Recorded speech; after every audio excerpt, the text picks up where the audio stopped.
friend and a colleague, and his colleagues as well. We last hosted Minister Terzi in February, and he's back to attend the annual dinner for the National Italian American Foundation, an organization that does so much to strengthen the ties of friendship and fellowship between the people of Italy and the people of the United States.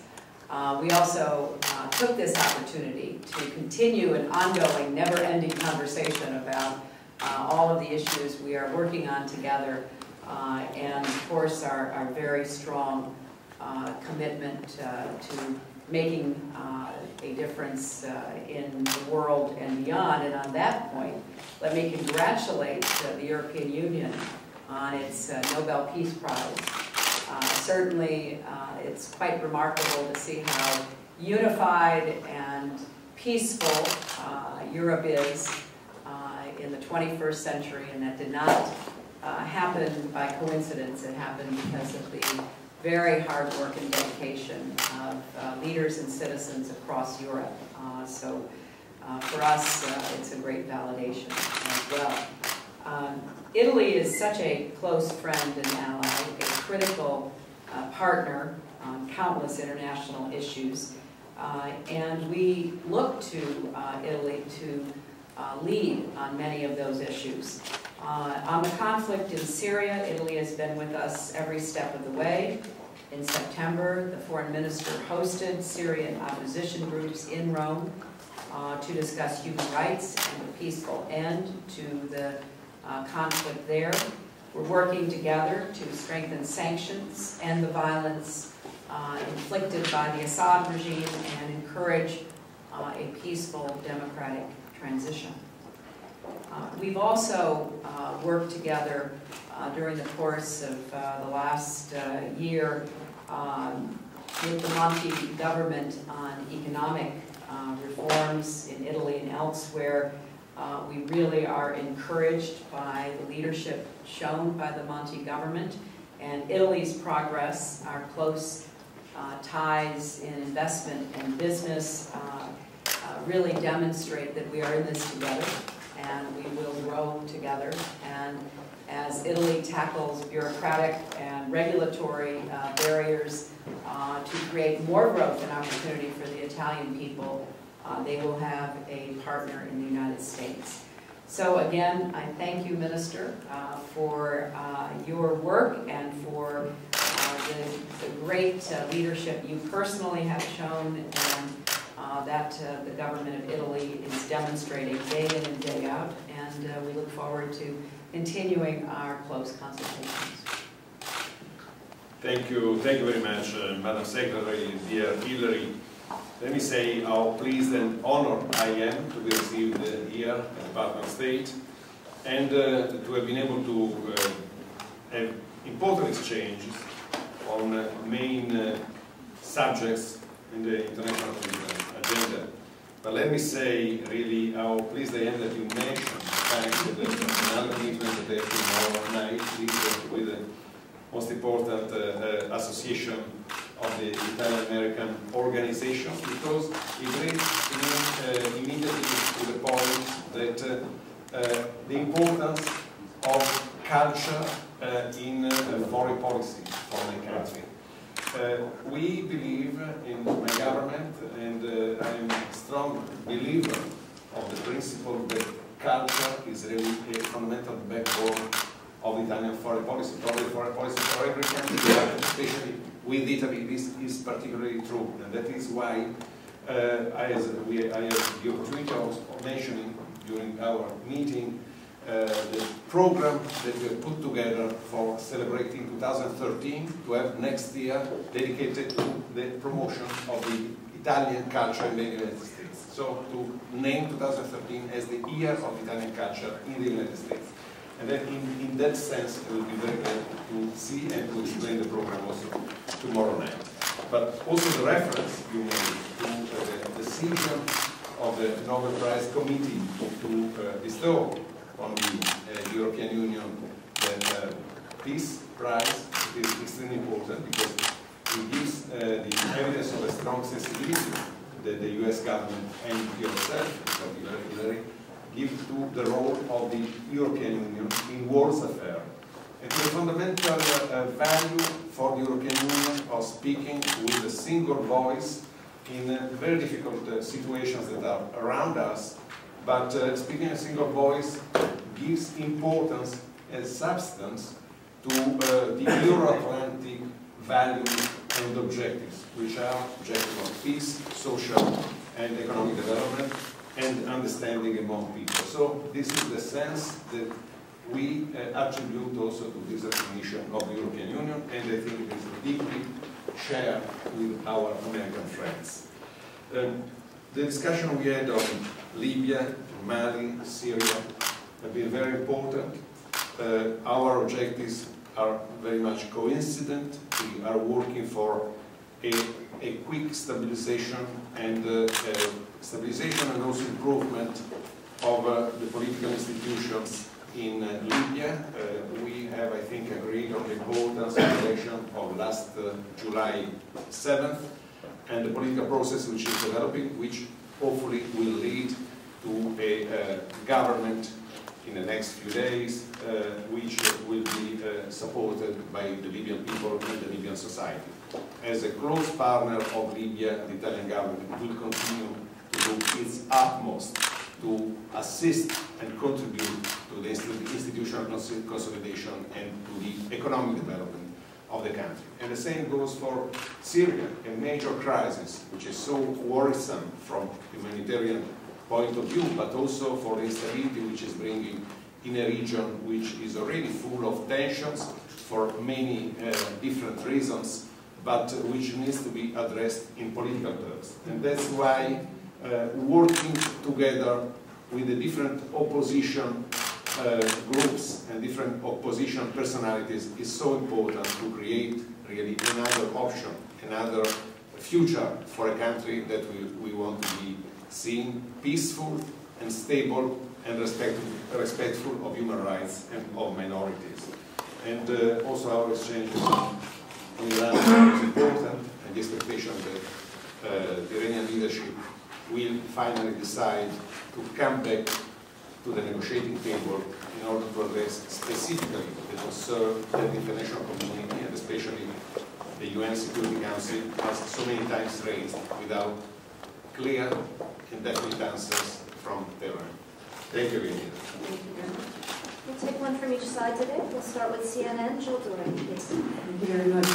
Madam Secretary, in the debate, the Vice Presidential debate last night, there was one thing that the Vice President said, which was, that is what intelligence told us.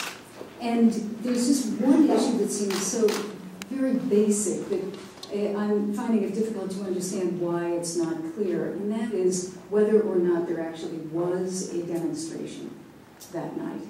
Is there any clarity that you have at this moment about that?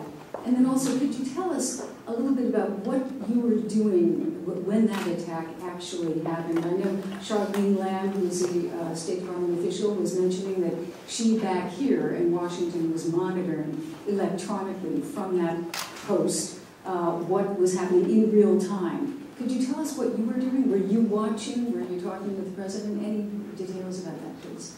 Well, Jill, before I answer your question, I want to underscore what an invaluable partner Italy has been in our efforts to support a democratic Libya. Italy played a crucial role in NATO's Operation Unified Protector to protect the civilian population from Gaddafi's violence. More than 4,000 air missions were flown from Sigonella alone. And in the wake of the Benghazi tragedy, the support of Italy has been absolutely essential. In ways large and small, our Italian friends and partners helped us evacuate our people on September 11th. They helped us get the FBI team in, and in so many other ways. So I personally want to thank you, Giulio, and thank you, through you, your government, for everything that you have done.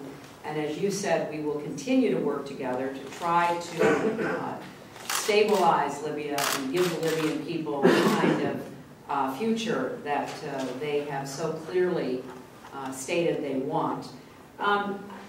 With respect to your questions, Jill, I think that it is very important to recognize that we have an investigation going on. We have an accountability review board that is just beginning its work. There is much we still don't know, and I am the first to say that. But as someone who has been at the center of this tragedy from the beginning, I do know this. There is nobody in the administration motivated by anything other than trying to understand what happened. And we are doing all we can to prevent it from ever happening again anywhere. And of course, we are, as a government, doing what it takes to track down those who were responsible. To this day, we do not have a complete picture.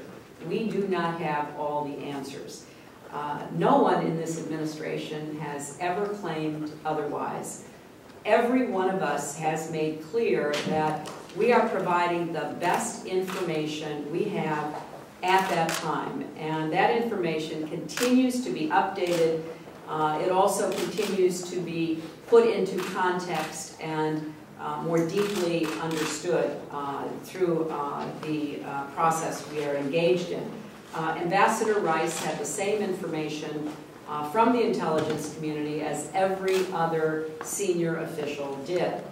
And that's the very way that I'm answering your question today, because we can only tell you what we know based on our most current understanding of the attack and what led up to it. Obviously, we know more as time goes by, and we will know even more than we did hours and days after the attack. So that's what an investigative process is designed to do, to try to sort through all of the information, some of it contradictory and conflicting. And I want us to keep in mind that 4 Americans were killed, 4 men who served our country. Dozens of Americans fought for their lives that night. And to honor them, we all have to get to the bottom of every question and answer it to the best of our ability. And then we've got to be sure that we apply the lessons we learned to make sure that we protect everybody in harm's way. So I'm going to be, as I have been from the very beginning, cooperating fully with the investigations that are ongoing, because nobody wants to know more about what happened and why tonight. And I think I'll leave it at that. The second question was what... I know, and I'm going to leave it at that. Last question today. Sorry, may I just add, because it's, for me, it's a neat opportunity to say how deeply shocked we were in Rome, in the Italian government, for the terrible loss of life of Ambassador Stevens, who left many friends and people who had the opportunity of appreciating his outstanding job as an American diplomat, and so important also in terms of looking ahead for the future of Libya. I think that this sacrifice is and should be, and it is surely for the Italian people, a further indication, a further encouragement to commit ourselves to contribute to the Libya's future, the future of the Libyans, and the country's freedom of democracy there. Last question today, Stefania Arcudi from TN News, please. Thank you very much. You mentioned the strength of the relationship between Italy and the United States on many issues, Middle East, Libya. I was wondering if you stand on the same side also in Afghanistan. And Madam Secretary, if I may, Minister Terzi mentioned the 2013 being the year of the Italian culture into the United States. I was wondering if this can be a way to further strengthen the relation between the two countries. Thank you. Thank you very much. in Afghanistan, we are following the path which was the last time at the highest level in the Chicago NATO summit reiterated and reinforced. We are following the strategy of empowerment of the Afghan national security in every possible way, and we have common projects in the way we will train, and we continue to train an Afghan security force which has reached now a very considerable number of 350,000 personnel globally.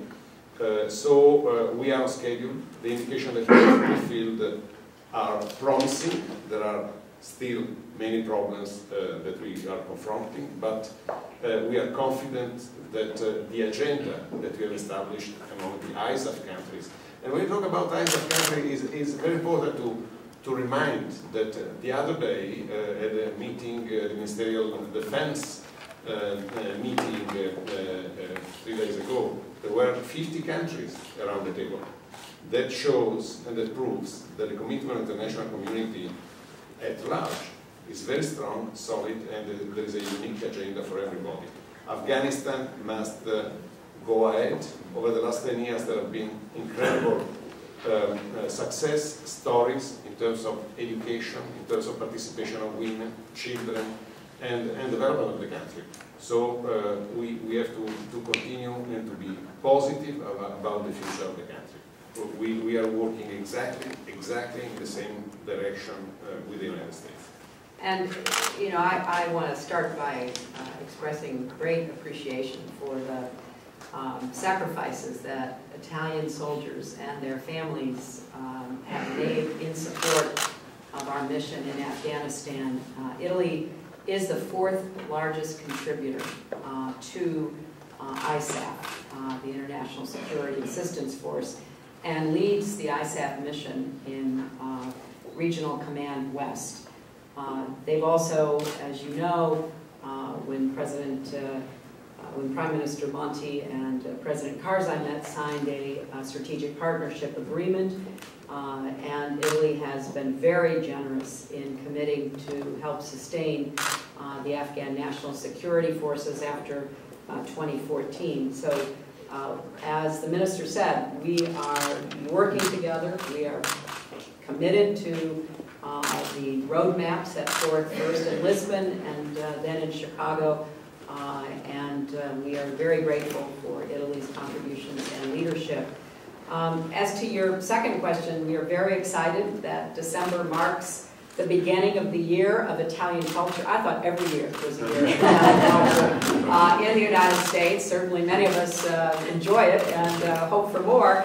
And I hope, though, that by highlighting it as a particular year, everyone can take advantage of the programming and the events that will be planned in cities across the United States. The very best of Italy, which is very good indeed, will be on display for American audiences. And I'm thrilled that this is going to enhance our close relationship in all the ways that matter: art, music, good food, you just name it. We are very excited about having this year upcoming, and I personally am looking forward to it even deepening and strengthening the ties between our two countries more than they already are, which is almost impossible to imagine, but I'm sure can occur. Thank you all very much. Thank you. Thank you, everyone.